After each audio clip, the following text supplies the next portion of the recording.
The Wild Robot by Peter Brown. Chapter 58, The Conversations. Thanks to Roz's truce, life inside the nest was mostly harmonious. But when the animals went outside, it was business as usual. Sometimes a lodger wouldn't return. Sometimes a lodger would return in the belly of another lodger. As you can imagine, that made for some awkward moments. So when everyone was gathered around the fire, they tried to keep things pleasant by having conversations like these. I wonder what Brightbill is doing right now. Chit-Chat lay on her back and looked at the ceiling as she spoke. And where he is and who he's with and if he ever thinks about us back here on the island.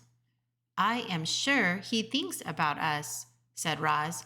I think about him all the time. I like to imagine that the geese had a fun flight to the wintering grounds and now Brightbill is floating on a lovely lake eating yummy food and making wonderful new friends, but hopefully they're not too wonderful because I'd like to stay his best friend if possible. That is a nice thought, said Roz, but I worry that the flock might have gotten caught in this icy weather. I do not think they would handle it well. Don't worry, I'm sure they're fine, said Chit-Chat. Brightbill is such a great flyer that I just know he'll keep the flock out of trouble. He is a great flyer, said Roz, but I still worry. Life is short.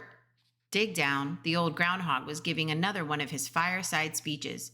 I'll be lucky if I see the spring. I don't want your pity. I've had a good run. But I'll tell you what, if I could do it all over again, I'd spend more time helping others. All I've ever done is dig tunnels.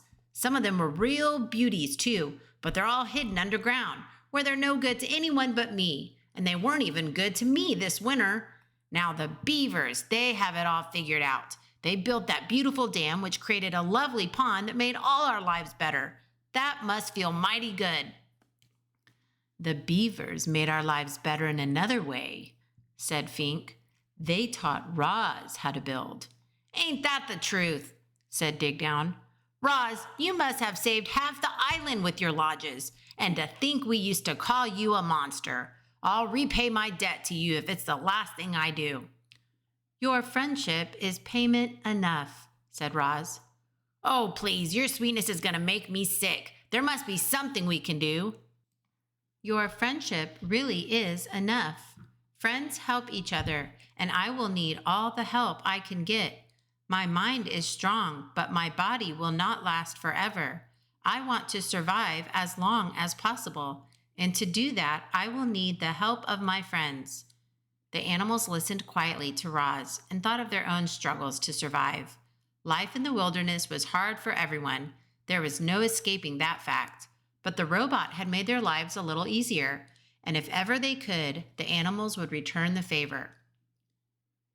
I have seen 93 winters, far more than any of you. Crag the turtle spoke slowly, but everyone always listened to his words.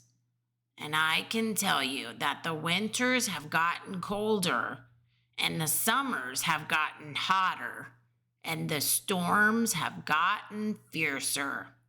I heard that the ocean has gotten higher, said Chit-Chat, but I don't see how that could be true. I mean, where would all that extra water come from? You are right. The ocean is higher, said Crag. My grandfather used to say that long ago, this island was not an island at all. It was a mountain surrounded by flatlands. And then the ground shook, and the oceans grew, and the land slowly flooded until the mountain became this island. Animals from far and wide were forced to come here to escape the floodwaters. In those early days, there were too many animals living in too small a place. The island did not have enough food to feed them all.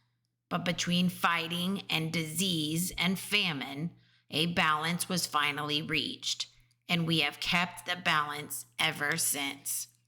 Chit-Chat's eyes grew wide with concern.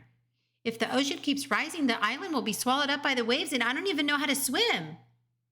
If the waves ever do swallow this island, it will not happen for a very long time, said Crag. By then, we will all be long dead, even me. Everything has a purpose. It was Swooper's turn to lecture the lodgers. The sun is meant to give light. Plants are meant to grow. We owls are meant to hunt.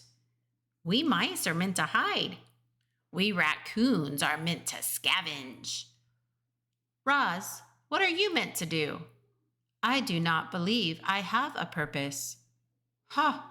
I respectfully disagree, said Swooper. Clearly, you are meant to build. I think Roz is meant to grow gardens. Roz is definitely meant to care for Bright Bill. Perhaps I am simply meant to help others.